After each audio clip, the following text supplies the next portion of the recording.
Hello friends, welcome back again to our channel AMIS study circle. और hopefully आप सभी लोगों की आंसर राइटिंग की प्रैक्टिस तेजी से आगे बढ़ रही होगी। राइट, लास्ट लेक्चर को ही हम आगे बढ़ाते हैं। टॉपिक वही है, medieval India, important rulers, their policies and transition to modern India. ये इस टॉपिक का दूसरा लेक्चर है। आज के लेक्चर में हम लोग देखेंगे ब्रीफ में मुगल की टाइमलाइन, मनसबदारी सिस्टम क्या था और कौन सा पॉसिबल क्वेश्चन क्रिएट हो सकता है इस वाले टॉपिक से। Right, let us start. तो आपको आज भी इस लेक्चर में पूरी तरीके से बने रहना है लास्ट तक, ठीक है? तभी बात समझ में आएगी, ठीक है? टाइमलाइन डिस्कस करने का फ़ायदा ये होता है कि आप लोग क्या कर सकते हैं, एक फ्रेमवर्क तैयार कर सकते हैं कि मुगल के आंसर लिखते समय अगर ये सब चीज़ें हमको क्लियर हैं तो आंसर थोड़ा अच्छा सा लिखा जा सकता है। राइट, तो आप जानते ही हैं बैटल ऑफ पानीपत के बारे में, किस तरीके से बाबर ने इब्राहिम लोदी को हराया और मुगल डायनेस्टी की स्थापना करी। So Babur ruled only for 4 years and we have a reference of 4 different battles: Panipat, Khanwa, Chanderi and Ghaghra. हम लोग इसमें डिटेल में नहीं आ सकते अभी, ठीक? इसके बाद हम देखते हैं हुमायूं बिकेम द रूलर, और हुमायूं के देखिए 2 कार्यकाल मिल रहे हैं, from 1530 up to 1540 first phase, and from 1555 to 1556। ये जो गैप नजर आ रहा है 15 साल का, इसको फिल किया है शेर शाह सूरी और उसके सक्सेसर्स ने। राइट, सो हुमायूं आप जानते ही हैं कि किस तरीके से Sher Shah Suri was determined to throw away Mughals from India and he did successfully also, ठीक? So we have reference of various battles: Battle of Chausa with Sher Shah Suri, Battle of Bilgram in 1540 with Sher Shah Suri established of Sur Empire. This is one of the most important phenomena in which Sher Shah Suri defeated Humayun and ousted from India, ठीक है?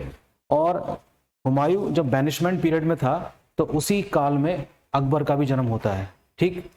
छोटी सी timeline है ये, आगे देखते हैं। सूर umpire was establish by Sher Shah Suri. तो ये सिर्फ 5 साल ही शासन कर पाता है। क्या यहां से कोई क्वेश्चन क्रिएट हो सकता है लोअर पीसेस में? The answer is yes.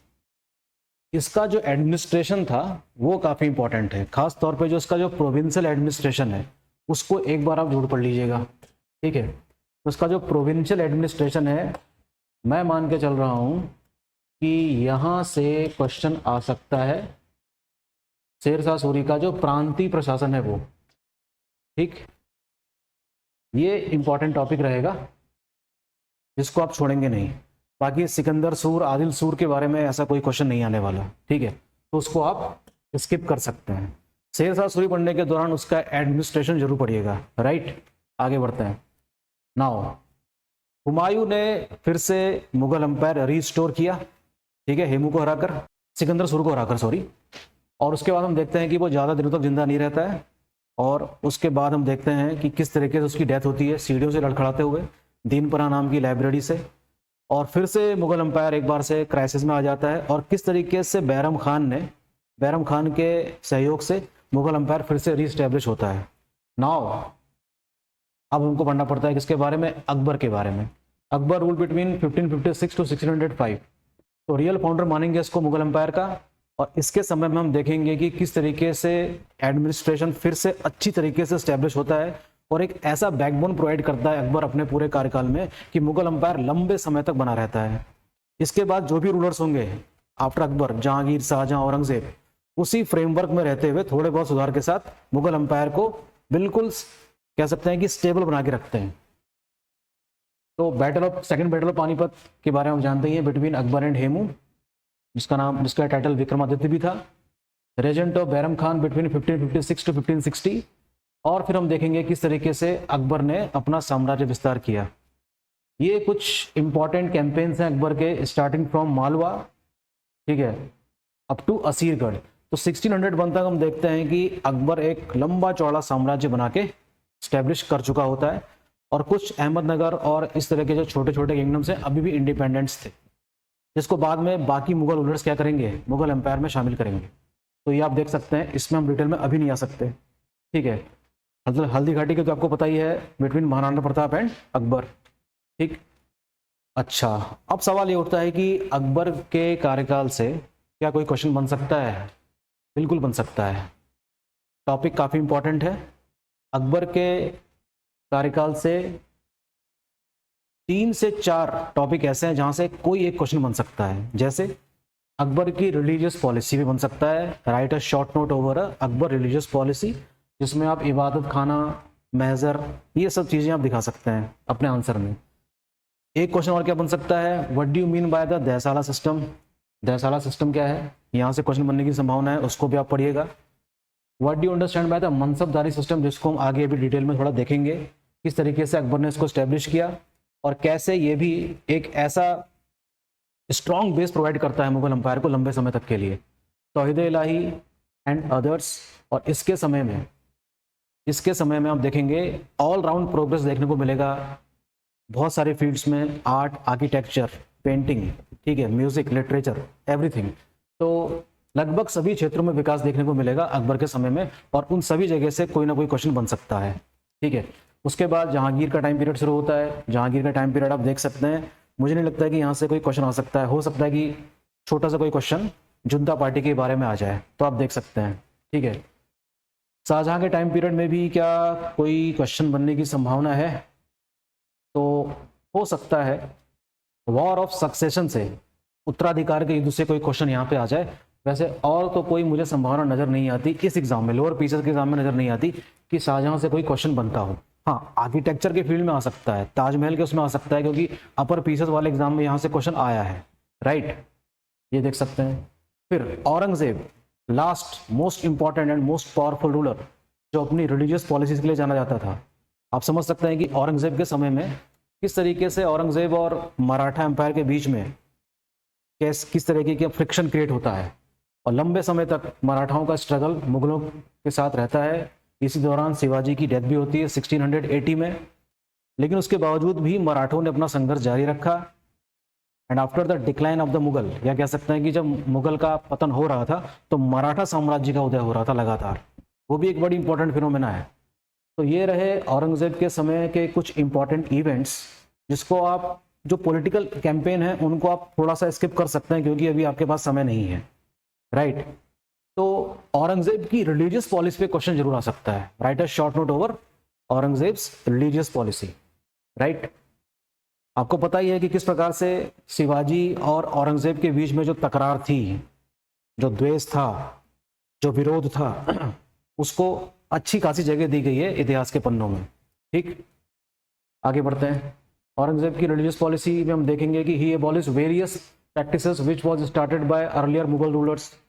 Nowruz system, उसने नौरोज प्रथा समाप्त कर दी, सती सिस्टम प्रथा समाप्त कर दी, क्योंकि वो एंटी इस्लामिक मानता था इस चीज़ को।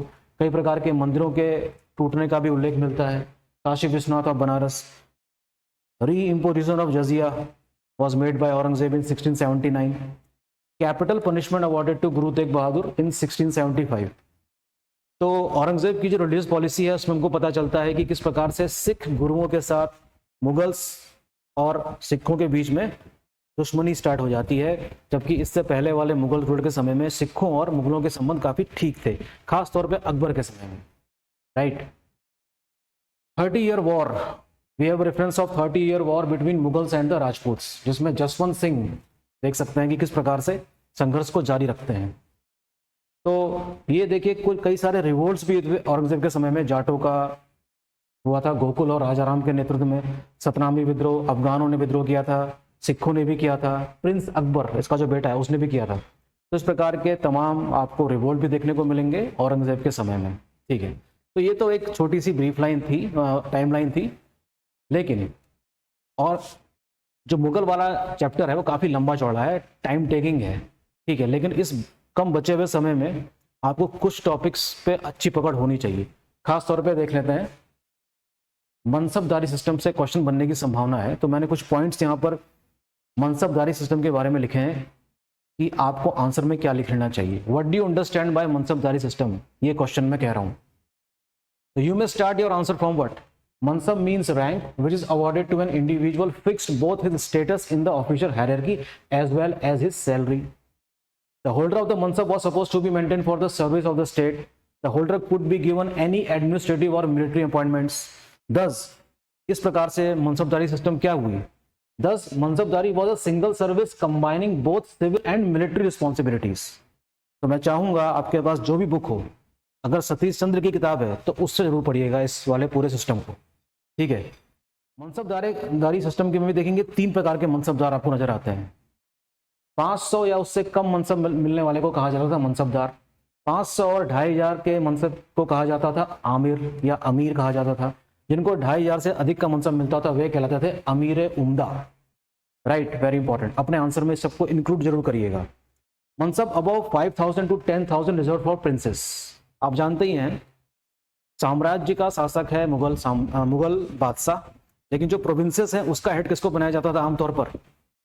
बेटों को, मुगल प्रिंस को, शहजादों को बनाया जाता था। Right, but there were some Rajput nobles who received mansab more than 7000। इसका मतलब क्या हुआ कि अकबर के समय में राजपूत पॉलिसी जो हमको नजर आती है काफी बेहतरीन नजर आती है, और किस प्रकार से अकबर ने राजपूत नीति का अनुसरण करके पूरे भारत में अपना साम्राज्य विस्तार किया। तो ये एक बहुत ही कंपोजिट रिलेशन था अकबर और राजपूतों के बीच का, very important. मनसबदारी system was continued by Jahangir and Shahjahan and Aurangzeb also, and even in the times of post-Mughal periods, this system was continued till 1857.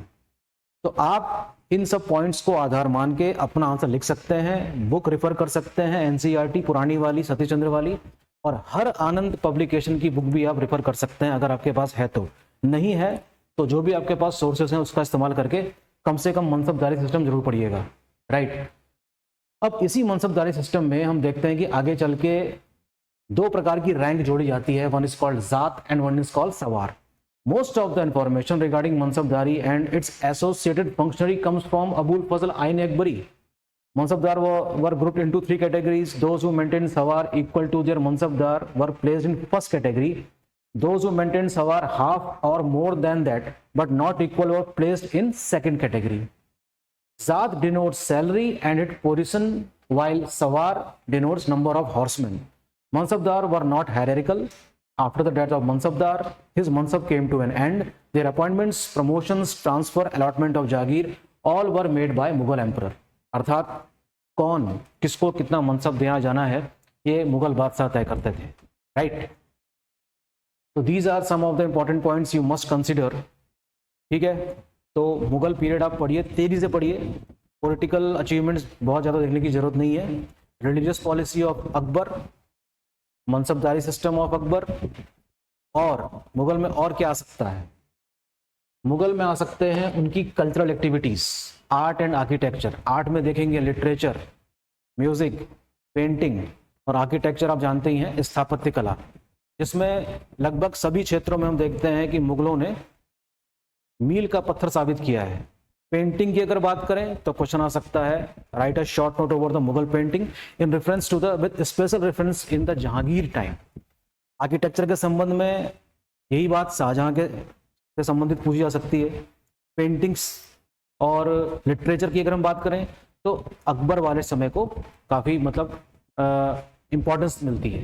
Right, तो मुगल पीरियड को हो सके तो आज ही ख़त्म कर डालिए फटाफट, और 1 से 2 क्वेश्चंस के आंसर लिख के आप मुझे मेरे व्हाट्सएप नंबर पे भेज सकते हैं। राइट, पढ़ाई करते रहिए, बने रहिए हमारे साथ, और आपके कमेंट्स काफ़ी इंपॉर्टेंट हैं। और सबसे अच्छी बात यह है कि आप लोग हमारा ऐप डाउनलोड कर सकते हैं, M study circle, Google play store से। वहाँ पर आपके लिए क्वेश्चन आंसर के रूप में प्रैक्टिस सेट भी मौजूद है with answers both in English and Hindi medium in a very economical price. Okay, तो आप लोग इस चैनल को लाइक करिए, सब्सक्राइब करिए, और अपने फ्रेंड्स को भी शेयर करिए।